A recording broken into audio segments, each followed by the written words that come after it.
Hello everybody, I wanted to give just a little bit of an overview of the different palettes and paints that I like to use. And I've got a bunch of different things here that I'm gonna go through. I'm gonna start with my main palette. And this is a tin that I got off of Amazon. I like to have all my paints together in this format. I didn't want one of kind of the more traditional metal boxes. I like to use full-size pans rather than half pans. And this particular palette is mostly Holbein watercolors.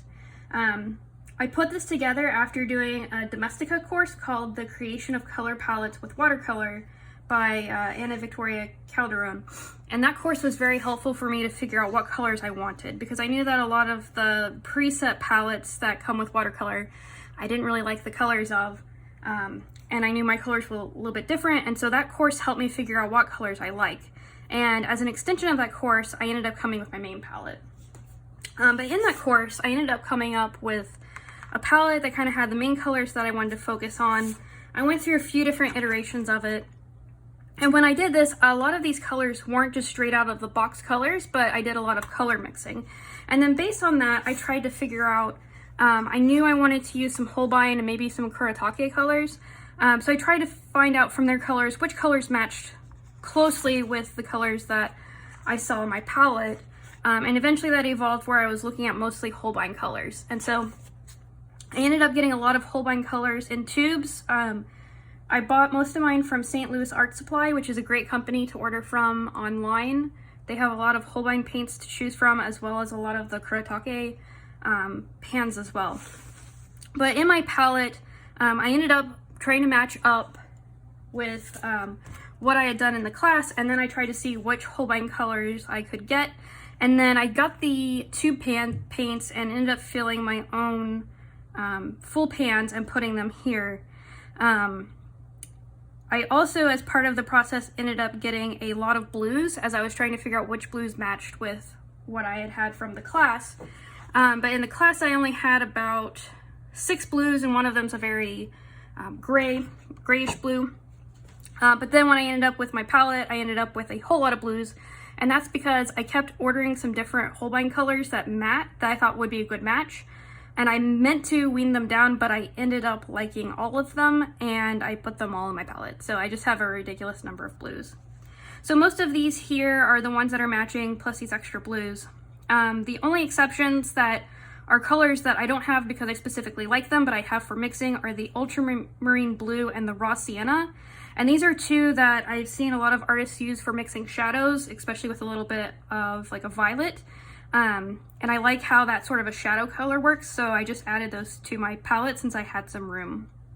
Most of these are straight out of the tube, but you'll see I have this lovely brown here, which is actually a mixture of mineral violet, which is this guy here, and the permanent yellow deep, which is this guy here, because I didn't like any of the browns that were out of the tube, so I just kind of mixed my own and put it in the pan. So all of these are Holbein with the exception of here I have a Daniel Smith Moonglow just because that's a fun color. I don't use it a whole lot, but it's a paint that does a lot of granulation and it's just really fun to look at. And then I had these Arteza Metallic watercolors, and I decided to just include a couple of those in here in case I want to do some little accents. So this is the main palette I use.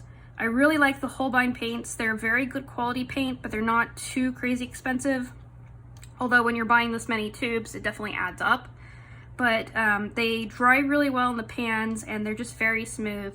And the colors are very lovely, and some of them have a pretty good opacity as well. So I definitely like these guys. So this is the main palette that I use for most of my painting. But outside of that, I also have a couple of palettes of the Kuretake colors. And these are a Japanese watercolor. It's more of a traditional Japanese watercolor. And I put these in the same kind of tins just because I kind of like that. They also come in some boxes, which I should have gotten that out. I've got some somewhere. Yeah. Here's one set. I've taken some of the colors out, but they have some sets that come in boxes. But you can also get the individual pans as well. And the St. Louis Art Supply, they actually have a lot of the individual pans on their website. So I just stuck some magnets on the back of them and put them here so I could organize them the way I wanted. You may notice that they're very big, so this is a full pan. These are much larger. They are very, they're not as deep. but they're much bigger, and so that's very nice when you're putting your brush in there. That's one reason why I like the full pans, and I also like these, is when you are painting, if you have a half pan, you're kind of struggling to get in there. Here it's a lot easier to pick up the paint. With this, it's much easier. The very nice thing about these Kuretake paints are they're a little bit more opaque, and they are very vibrant, and they come in a lot of beautiful colors. So I got some really good colors here. A lot of the colors that I like from this set, I also have similar colors in my other palette. So you can see here, there's some very similar colors. Within the blues, I was trying to get a blue very similar to this. The one I have, I think, is a little bit more yellow, but I really like a lot of these colors. Really like these light colors here. So these are very beautiful, and they're very vibrant, and they're a lot of fun to use. So I definitely recommend these ones as well. So after my main palette, sometimes I like to just play around with these, although I don't use them quite as much. The other paint I really like to use a lot of are the Dandelion Paint Co. liquid watercolors. And so this is the company, Let's Make Art. This is their in-house watercolor brand, and they're liquid watercolors, and they come in these little bottles. These ones I put in different bottles, but they usually come in bottles like this, and they have a bunch of different colors. What I really like about these liquid watercolors is they're very easy to mix, just by nature of being liquid. They are also extremely vibrant, and they're just very beautiful. The downside, of course, is that because they are dye-based and they're not pigment-based like the tube or pan watercolors, they're not as light fast, and so you have to just be a little careful with them. But if you're wanting something that's really vibrant, or if you're wanting to play around with more color mixing, these are a really good option too, and they're a lot of fun. So those are the main paints that I prefer to use. But outside of that, there's a few other guys that I like to just play around with, or use sparingly. So one thing I really like is Graphite Watercolor. So these Art Graph ones are a lot of fun. This one's kind of more of a charcoal gray color, and this one's a more black color. They're water soluble. Like with this one, you can take it out and you can kind of draw with it, and then you can put water on it, or you can take a wet brush and you can scoop it up just like a paint. It's got a slight shimmer to it in the same way that, you know, like a graphite pencil would. I also have these Derwent set, which is also a graphite paint, and it's just in different colors. And so when you just want a little bit of something different, I find that these are a little fun to use, especially as like an accent to something. Outside of that, when it comes to white, of course, with watercolor, usually white is the transparency of the paint and using the paper. But if you need something a little bit more opaque, wash is always a good option, but there's a couple of other items I like to use. One of them is the Dr. P.H. Martin's Bleed Proof White, which is really good. It's very opaque. And then Copic makes this opaque white.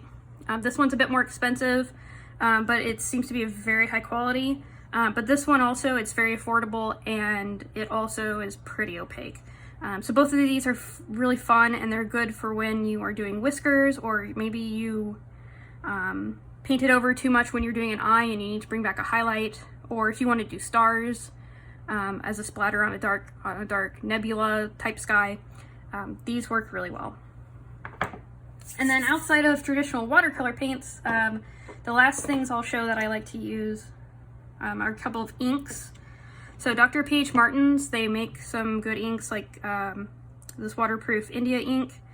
I also have fun with some of their iridescent inks, so I really like this bronze if you're really wanting to add some highlights. The only thing I hate about this bronze is it seems to settle really bad, so I have to shake it up a lot. But outside of that, it's really fun to add some metallic to it. And I've got the metallic watercolor, but the metallic watercolor isn't quite as strong. So if I'm using these, they can be a little weak. So if I'm wanting something a little bit stronger, this kind of ink really definitely helps give you something that's a little bit more bold. You have to be careful with these though, because they're going to be a little bit harsher on your brushes. And of course, these aren't watercolor, so once they dry, they stay where they stay. So you have to be a little careful there. I also like this ink right here, the Super 5 waterproof ink. I mean, the two of these are very similar. I use this a lot in a fountain pen, and I'll probably talk about that in a later video about some of the other materials that I tend to use when I'm doing watercolor. So even though these aren't watercolor paints, these are some of the things I like to use. But when it comes down to it, most of my painting is done with this guy. As you can see, he's gotten a little dirty, and a little bit messy, but really love these colors and love painting with them. So thanks for learning about the paints that I use, and I'd be happy to hear about what paints you guys use and what colors you love.